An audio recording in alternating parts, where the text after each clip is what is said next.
And it's just 3 days now until the start of the new Football League season. Let's cross back to the official EFL launch, which is taking place at Craven Cottage. And Keith Downie is there for us. Keith, tell us exactly what is happening where you are. Yeah, Natalie, it's a very busy afternoon here at Craven Cottage today. Members of all 72 Football League clubs, or English Football League clubs, as I should call them now, will be in attendance. We've got players, managers and supporters with very different stories to tell, all in attendance. We'll get a big group photograph of them all on the pitch a little bit later as well. But the man who's in charge of the rebrand from Football League to the EFL is the Chief Executive of the newly formed EFL, and that's Shaun Harvey. Shaun, thanks very much for joining us on Sky Sports News this afternoon. Yeah, good afternoon. How much are you looking forward to the season ahead? Well, I think after a summer of disappointment on the international field, I think everybody's looking forward to the start of the domestic season, and the fact that the EFL gets the chance to kick that off a week earlier than our Premier League colleagues gives us this great opportunity, and I don't think people can wait any longer. What is the thinking behind the rebrand in general? Well, I think the rebrand in general is about trying to ensure that we have a profile and we have an identity that people can relate to. And, you know, our audience changes over a period of time. So we hope the new emblem is more modern, it's easier to work with, and ultimately it's about getting us that identity so people know who we are instantly and we're recognisable. Are you having to try and get used to saying it? I certainly am today. Well, EFL, yes, we've all been to school and we've all been warned as be on message at all times.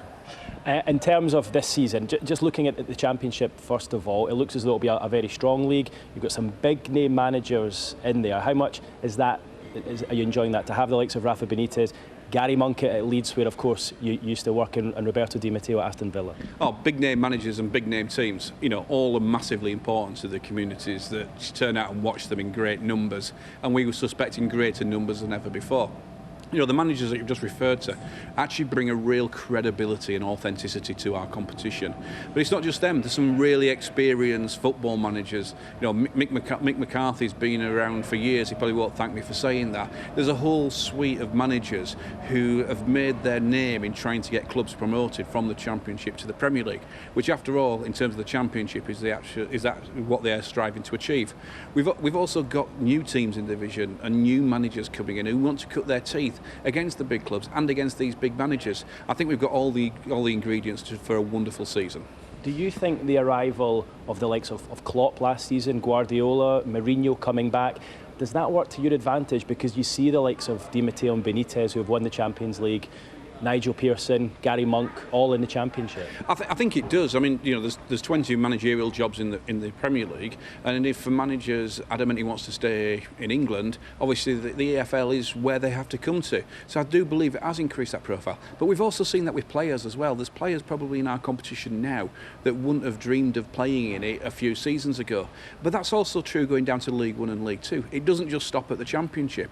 You know, the trickle-down effect is increasing standards and making excitement grow to new levels in all these divisions. Yeah, you mentioned League One and Two. Amazing to see that Fleetwood have managed to attract Uwe Rosler to their club there as well. Now, you've worked at Scarborough, you've worked at Leeds United, Bradford. How important is it that all clubs are represented equally in the EFL? Well, you know, we're based around, it's a 72 club competition. It's been a 72 club competition obviously since the breakaway of the Premier League, and it's massively important that we look after all the different clubs' interests. People need different help in different ways, and keeping that balance when you've got, you know, the extremes of Newcastle at one end to Accrington, Stanley at the other. Everybody's requirements are different, but the one thing we do hold dearly, each is equally important. And a massive weekend to start it off. Here, of course, Craven Cottage, Fulham against Newcastle United. I suppose it doesn't get much bigger than that. Rafa Benitez bring his big spending club down. Absolutely not. I mean, it's a great start to the season. You know, we're pleased to be able to get that game away on a Friday night to give it another different slot. There's more great games coming over the weekend as well, you know, as the season starts in earnest. Thanks very much for joining us, Shaun. Great to hear from you. Absolute Thank pleasure. you. Great stuff. So a very busy day ahead, as I say, here at Craven Cottage. Supporters of all 72 clubs have started to arrive, and we'll hear from them all in the next hour or so here on Sky Sports News HQ.